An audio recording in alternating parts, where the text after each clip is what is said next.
Hey, Kevin here, Skylabs, bringing you another video.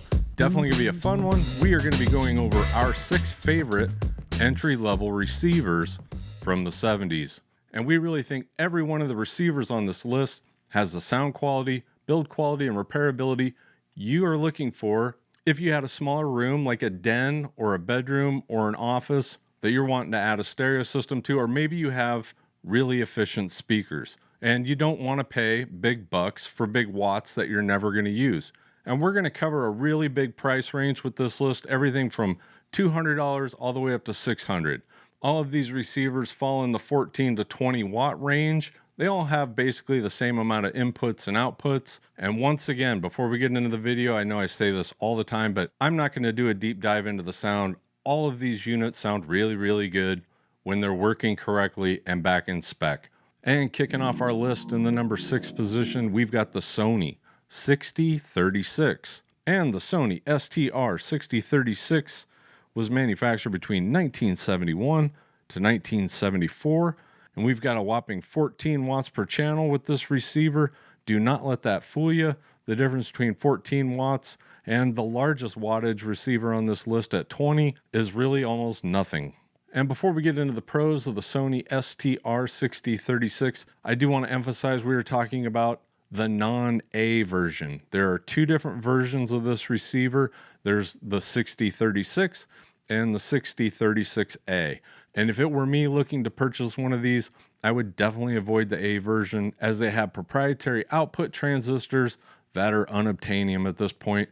The non-A version used a standardized transistor, which makes the repairability on these much more successful and cheaper. And at the time of making this list, there were 3 Sony STR 6036s available on eBay. They were all under $200 with shipping.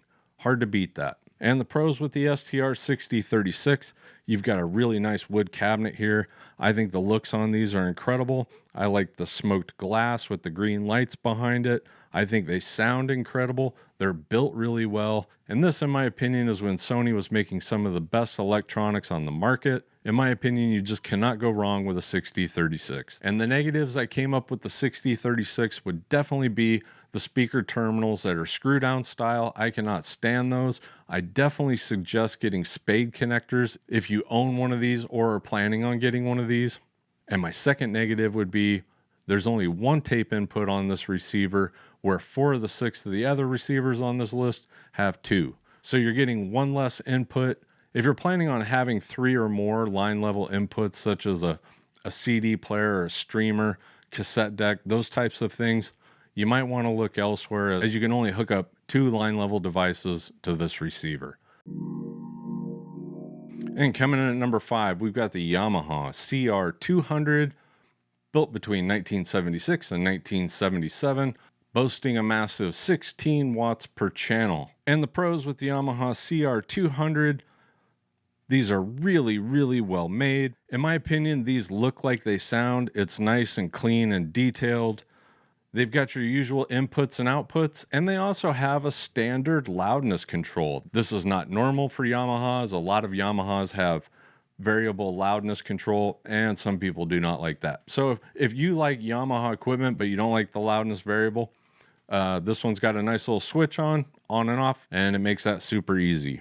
And the only negatives to the Yamaha CR200, in my opinion, Yamaha like to use big circuit boards.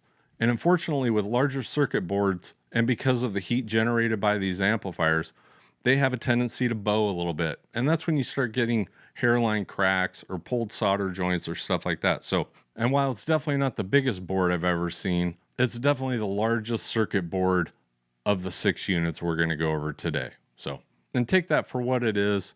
Some of you might think I'm reaching for something negative to look for, but I think any technician that looks in there and sees that large board knows that they're going to have to do a little bit of pushing and prodding and maybe check some of the solder connections or look for hairline fractures, as over time with the heat generated, it might be an issue. There is no optional wood cabinet with these. The other negative would be these are a little bit on the rare side. At the time we made this list, there weren't any available on eBay. However, I would estimate if you do find one, I would expect to pay anywhere between $200 to $300, depending on the level of service. But don't let that keep you from looking. They do come around, and if you get one, the quality's there, the sound's there. It's all there in the Yamaha CR 200.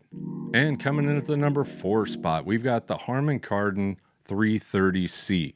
The 330C was manufactured between 1976 and 1977, and this receiver has 20 watts per channel. And at the time of making this list, there were 4 Harman Kardon 330Cs available on eBay, and they were ranging between $200 to $400, depending on their condition and level of service. It's definitely not a secret at this point how much I love this era of Harman Kardon. I think this series was their peak for receivers in the C series. The 330 is the baby. It's the only one that's not dual mono, and maybe the reason why it's a little bit further down in the list. However, there are still a lot of really positive things to say about the 330C. They definitely hit above their 20 watt per channel weight, in my opinion. I love the looks of these. I think they're unique. I like the curved smoked glass that goes over the top. I think they sound incredible. They've got a nice clean sound. As somebody that owned one of these for several years and used it as my daily driver, I kind of disagree with a lot of people that say these are warm sounding.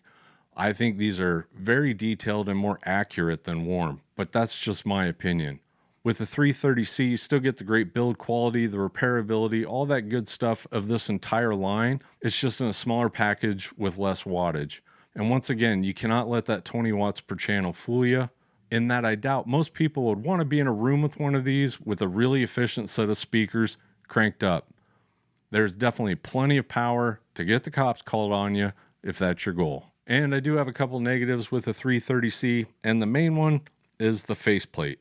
It is very, very thin aluminum. Unfortunately, a lot of times when you do find a 330C, there's damage to the faceplate as they are extra thin. It really doesn't take much at all to put a nice crease or a good-sized dent in the faceplate of a 330C. It might be the thinnest faceplate made in the 70s. So if you got a nice faceplate, protect that thing, because there's not a lot of them out there. And with the way people are shipping stuff like crazy anymore, you just really want to make sure you're being ultra careful with that faceplate. And the second negative for the 330C, there is no optional wood cabinet with these. So if you're looking for a receiver from the 70s and you want it to be housed in a nice wood cabinet, unfortunately, you're just going to have to build it yourself. And coming in at number 3 on our list, we've got the Sansui 350A. The 350A was manufactured between 1970 and 1974. Like the Harman Kardon before we just talked about, it has 20 watts per channel. And at the time of making this list, there were 3 available, anywhere between $300 to $400.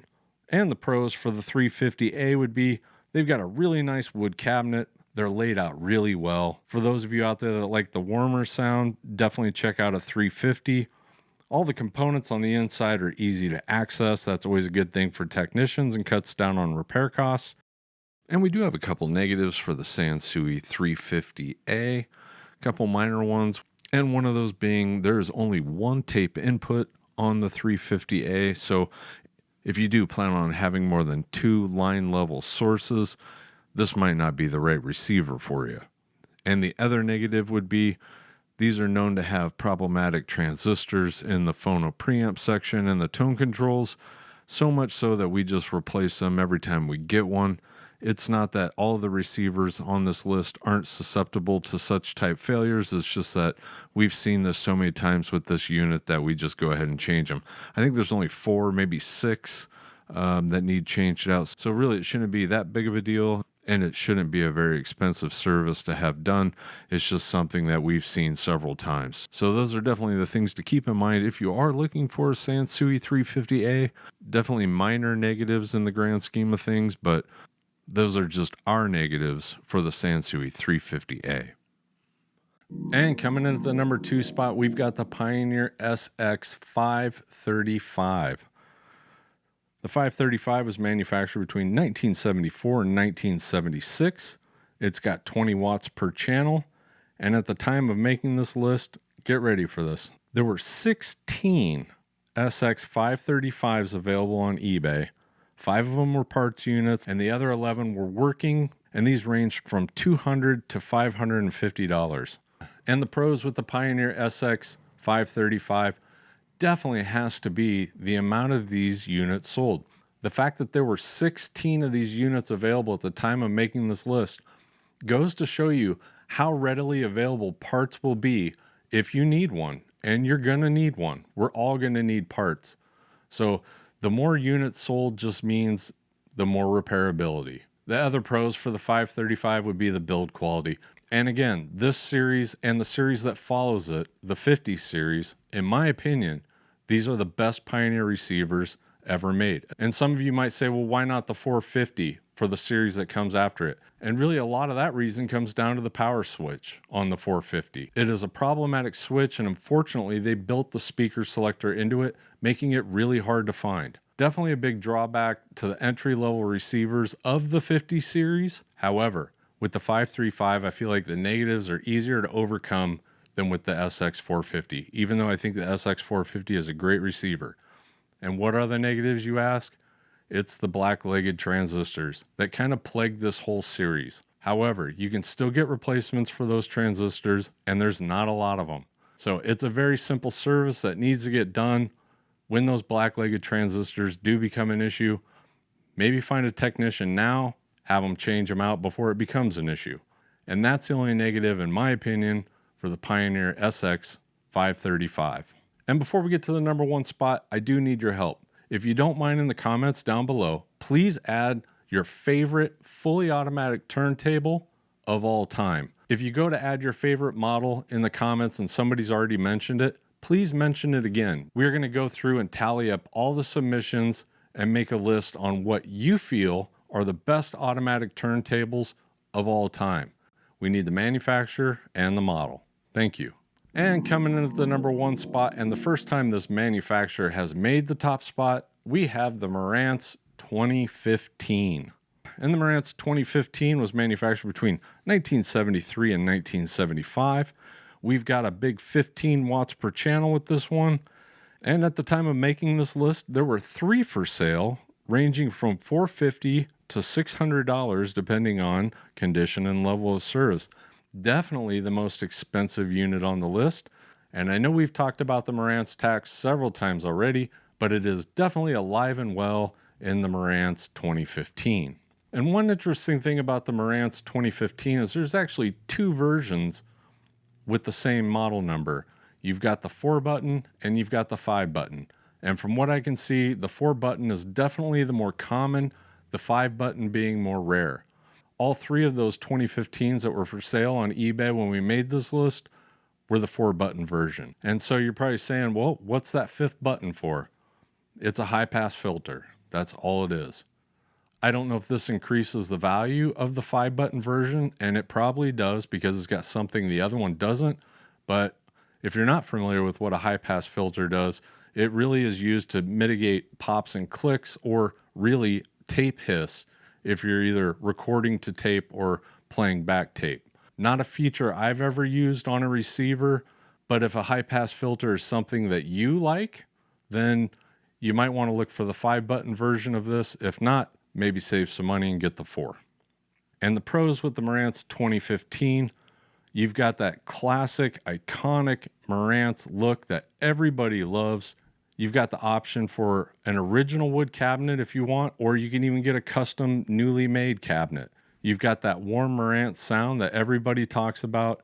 And I've said this before, but everybody I know that is a huge Marantz fan, that owns several of them, from the large ones to the small ones, all swear by the sound of these low wattage receivers and their integrateds. Most Marantz superfans and collectors generally agree that these receivers are the best sounding units in their entire lineup. So take that for what it's worth.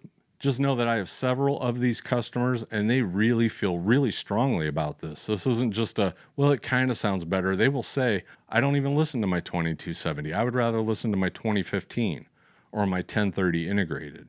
So it is what it is. I just think it's a testimony to the sound quality that these 1015s have. And I think the price of these reflects it. The Marantz 2015 is almost double, if not triple, most of the other units on this list. And really, they have the same amount of inputs, outputs, and wattage. So, and the only negative I could come up with the 2015 is the price. And I'm not sure it's even a justified negative, as the market dictates the value. If people are finding that much value in this particular unit, then that's what it's worth. It's not like it's brand new and there's an MSRP of it. Everybody's demand of a 2015 is what's causing them to sell for $600. So why I'm going to go ahead and put it in the negatives for the 2015, I really don't think it's justified, but it is what it is. That's our list for our favorite entry-level receivers from the 70s, and we really would appreciate it if you left down in the comments what your favorite entry-level vintage receiver is. I really do love reading through all the comments you guys leave. I try to reply to as many as possible, and so thank you for that. I do appreciate it. So anyway, appreciate you guys watching. Thank you all very much. Hope everybody's enjoying spring, early summer. I'm going to go sit outside because the sun is out and I'm sick of being in this basement. So thank you. We'll see you in the next one.